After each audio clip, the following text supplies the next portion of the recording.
had been, like you said, deployed. I had been overseas. I had done a bit of traveling back to the U.S., but I really wanted to put something together that was going to, last, that I could have, and start to build a business, start to increase my assets in terms of real estate. It had been something I'd been really interested in since I was a lot younger, and I read Rich Dad, Poor Dad. Nice. Great book. Yeah, absolutely. And that's something I think we connected over back in Beverly Hills all those years ago. Yeah. Yeah, certainly. But I was overseas, so I hadn't had, when I was in Germany, I had an opportunity to try and buy a house, a rental property, but I ended up getting orders before I could execute that. So I kind of backed off of that. I went to Turkey. As you know, Turkey right now is kind of a hectic situation, and it's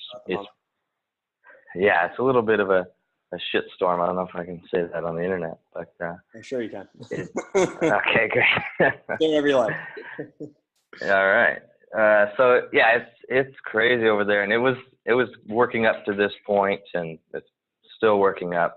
So we were having a lot of issues over there in Turkey, and it was one of those deals where I just wanted to get back to the U.S. and so I could make something happen for myself more than just living on base and having no assets, no real passive income or those outside sources besides my job. Right. So that's what I was trying to do, is get that other train going, so to speak. Right. And go ahead, sorry. So I had kind of got to a point where I now it was kind of a possibility. Now it would be real, because I was going back to the States, and I was like, okay, now I have to kind of do something. All right.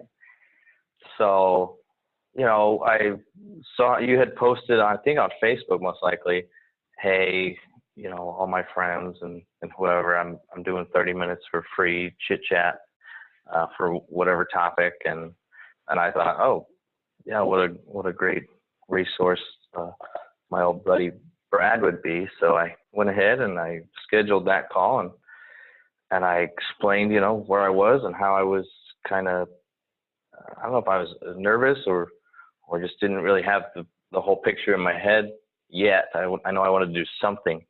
I just couldn't articulate what form that would take. And now I'm going to get into what we talked about on the call. Of course. Yeah. So if there was like one thing that you got out of that call that was like kind of flicked the switch for you, because you've been exceptionally successful up until this point, and you'll continue, you're on a great trajectory, right? So like, what do you think the turning point was, as far as like one piece of advice or one strategy that really turned it around for you? What you told me was, I explained, all the numbers and all the, kind of direction I wanted to go and how that looked. And you said, well, then do it. You've got to execute. You've been, overseas for this long. You've gotten all these things going for you, but when you get back, you do it. Yeah. So that was really what made it click for me was, I can look at houses all day, but until I put together the funding and put together the people to execute it and hire the, get the lenders and the property managers and everything else, until I get that, I'm just fooling myself. I'm just, doing research. So in order to become an investor, your advice was, you're ready, do it. That's what you said. You said, Dan, it's time for you to go and do it. And that really clicked. Like, yeah, you're right. I've got to just, it's risky because I hadn't done it before. Sure. It's new territory for me, but failure is a key to success. I know that. So I said, you know what, I've got, no kids or spouse at the time. So I just had to go for it. Put everything I got into this and see what I can make happen. And so that's when I really started the process and engaging with, the real estate agents and the lenders and putting together that picture that would eventually lead to me headed to San Antonio. Excuse me. That's a good idea. Yeah, gotta stay fresh. It's early. So I headed to San Antonio, and on my way here, what happened was I ended up finding the housing market here to be, and what you actually told me, I know your website was all about Airbnb. You said people are making money on this. They can automate this. What you need to do, Dan, is go to Austin, get you a property, a condo, whatever, and rent that out during all these big, seminars and events. And I thought, yeah, that'd be awesome. So I was looking into that a little bit, and I just didn't think that I could, set that up with my experience in Austin, being and living and working full time here in San Antonio. So I ended up just buying a house here. I bought a duplex. I looked for several months for the right property. I ended up finding a real good partner here to work with, who knew the area, who knew the market, and he sent me one house as I was doing my final drive here, and I ended up signing the paperwork at Meteor Crater in Arizona. I signed on my phone. He sent me the documents to sign, because I said, you know what, I was running numbers nonstop, just everything I could find. I was just throwing the numbers into the Excel, and right, just to consistently kind of like think about it from a numbers perspective. You don't get emotional about it that way. You say, is this a good deal? Right. Yeah, I had. Say again. Can I make money here or not? That's really the question you're trying to answer. Exactly. Yeah, I said, you know what, I don't want anything crazy. I'm not trying to get a floor plan that I like, anything like that. I just want something that's going to be, like the student rentals, like Floyd says. You want it's close to the highways, it's close to a school, it's close to something that people are going to go and work and live. So that's what I found, and I ended up finding a good deal on a brand new duplex, new construction that went up, and I ended up living in one side of it and renting out the other last summer. Sweet. And and one of the things that else that I put into practice from our conversation and from your all of your content online is the Airbnb. When I moved into my house, my mother lives in Austin, so she came down to help me, and she couldn't understand why I wanted to live in one of the smaller bedrooms, because I'm, single. I didn't have anyone else, and there's a big master bedroom in the house with a huge walk-in closet as big as this conference room, and it's a nice house, and I like and it's a great bedroom, but I knew that if I was going to rent that out on a room, on a nightly basis, in terms of Airbnb, that master bedroom would fetch a lot more than something with a smaller bed or a smaller room or a separate bathroom. So when I got there, I kept the smaller room to myself, and it was actually a pretty good upgrade, because once I did get to San Antonio, I ended up staying in my friend's shed on a ranch. A little bit towards the outskirts of town. Outskirts of town. Yeah, when I first got back, I was trying to save money. Yeah, you went from deployed to getting back to living in a shed. Yeah. And now you're living in a duplex, and you're renting it out. And tell me, like, some of the numbers. Like, how's it doing for you? It's doing good. I've got I don't have the exact percentages, but I've got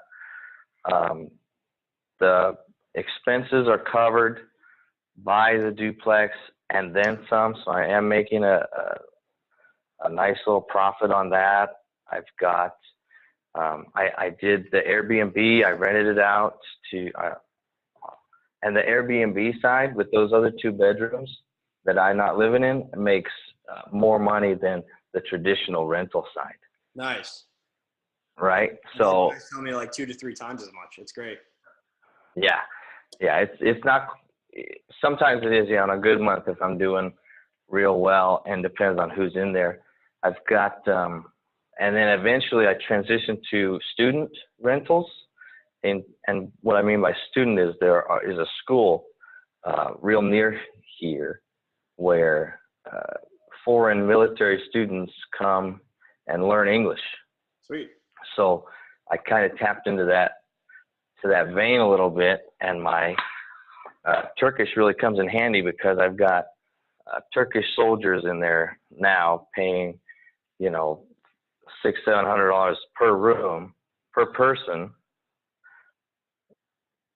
and it's been really great just having them in there because it's a longer term than the Airbnbs can be. It's very steady on a monthly basis, so I still do the Airbnb when I don't have those guys, but for the last, I haven't had an Airbnb guest since March or April, I think.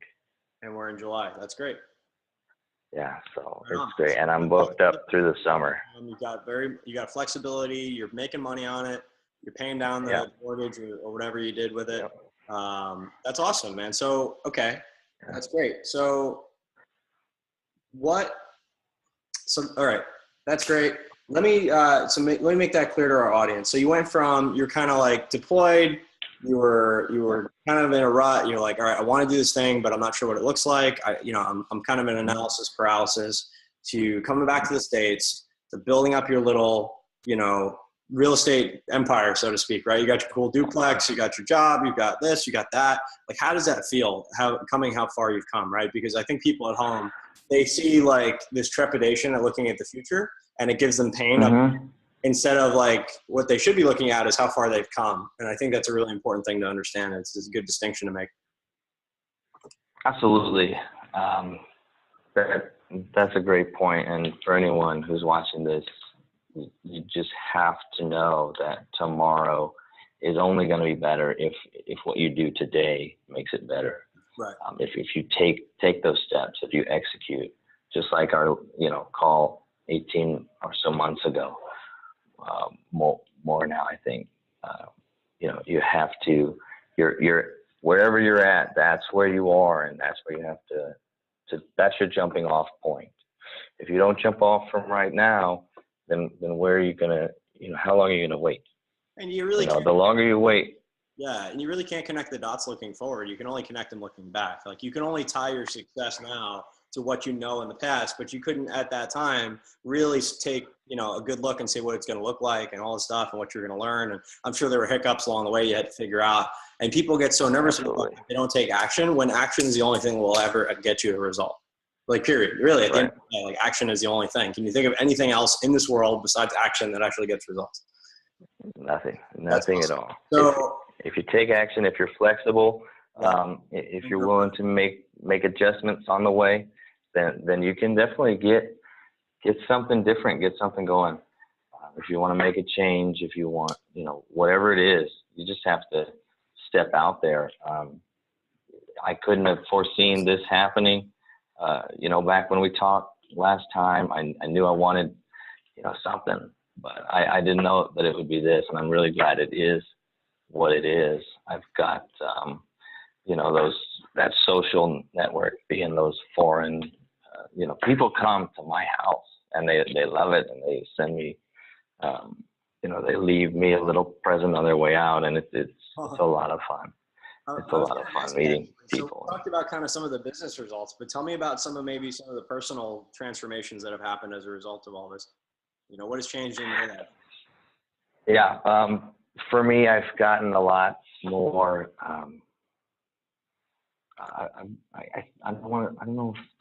I've gotten a lot more grounded. I've gotten a lot more confident, right? In taking that action. It led to me saying, okay, well, what other changes can I make in my life? If this was a result of a lot of hard work and dedication and change and investment, time, money, all that, then what else can I commit myself to and then also succeed at? So I'm engaged to a beautiful woman, and I'm very proud to be, joining her family next year. And I've got,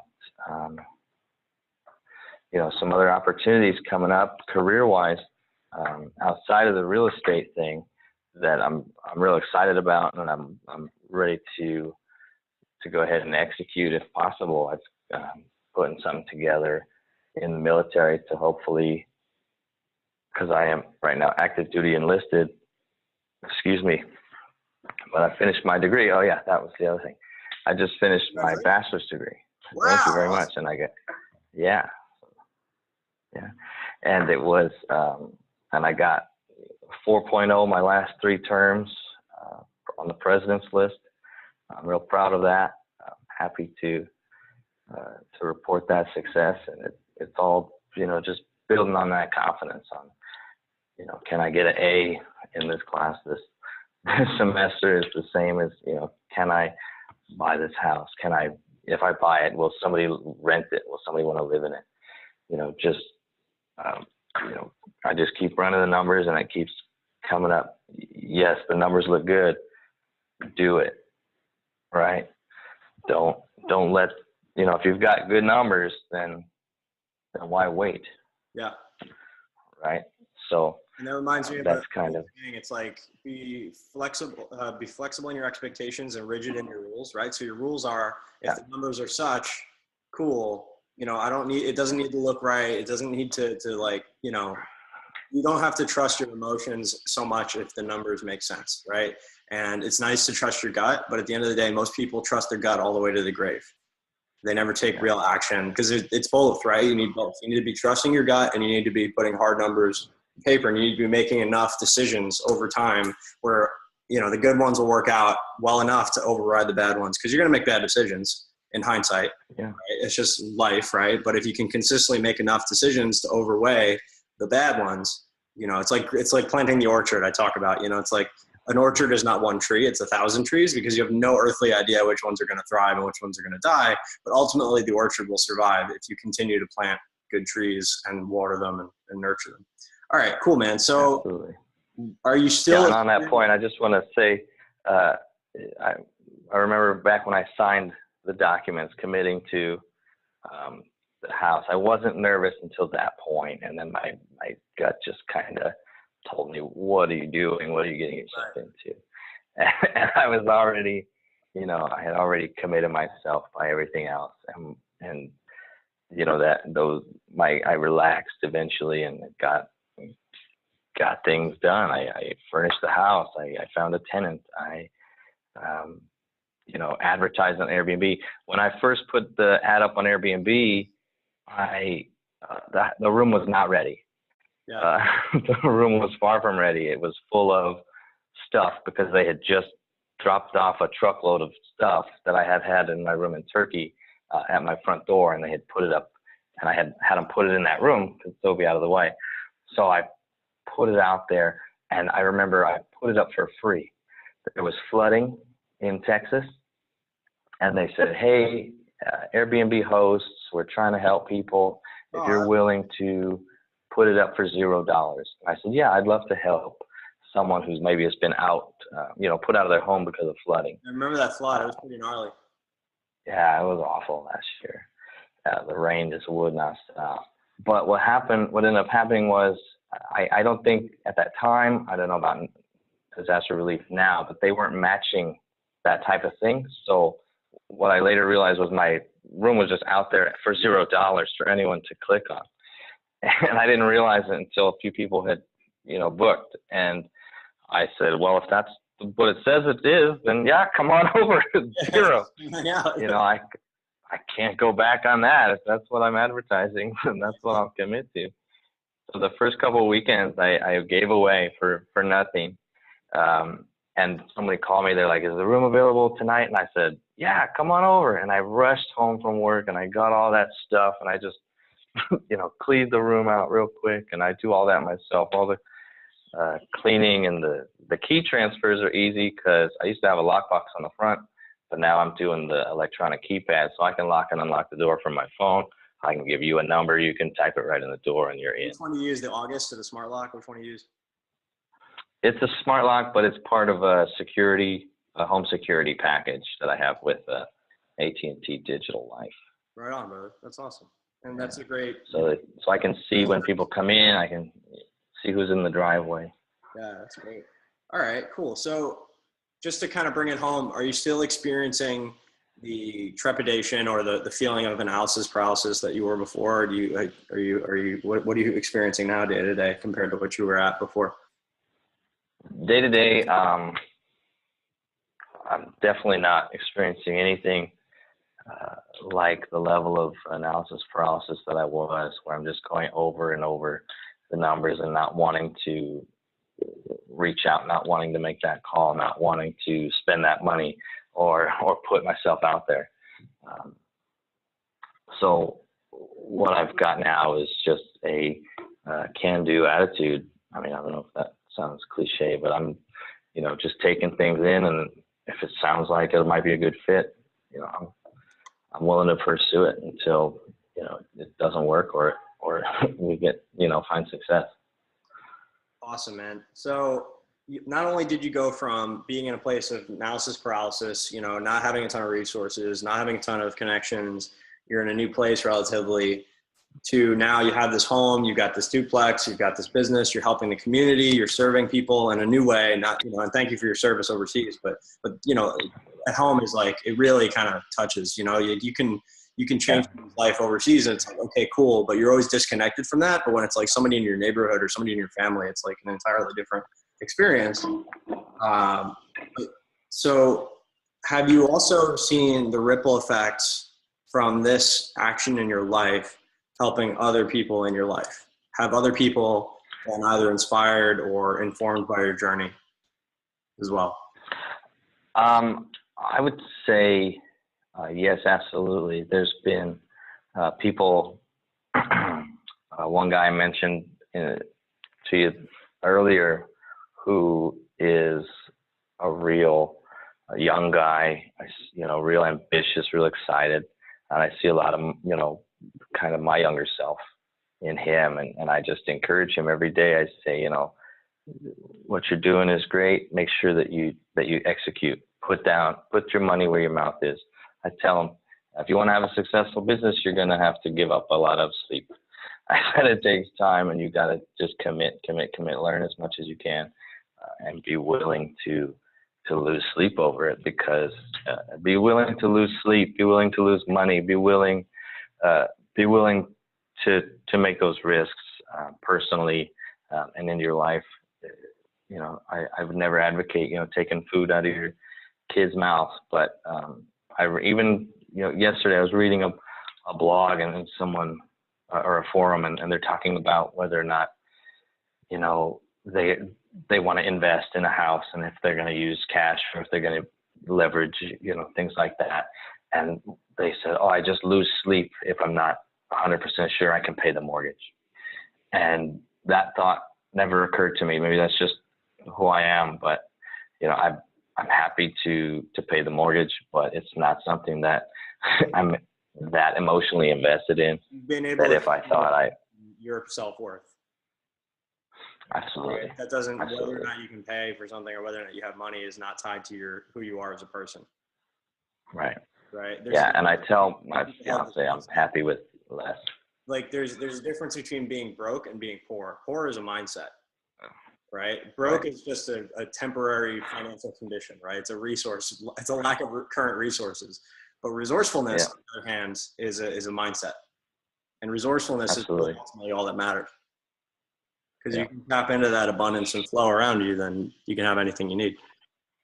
That's the case. Yeah, one other person that I don't know how much my influence has had on them, but I know my little brother, since I got back, has moved into the real estate field as well, back in our hometown.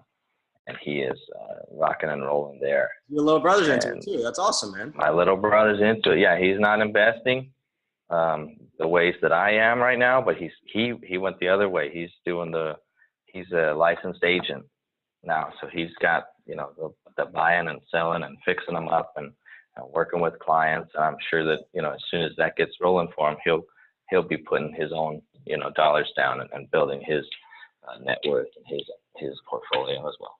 That's killer, Dan. Is there anything else you want to add for the audience at home? I think we've said a lot. Yeah, man.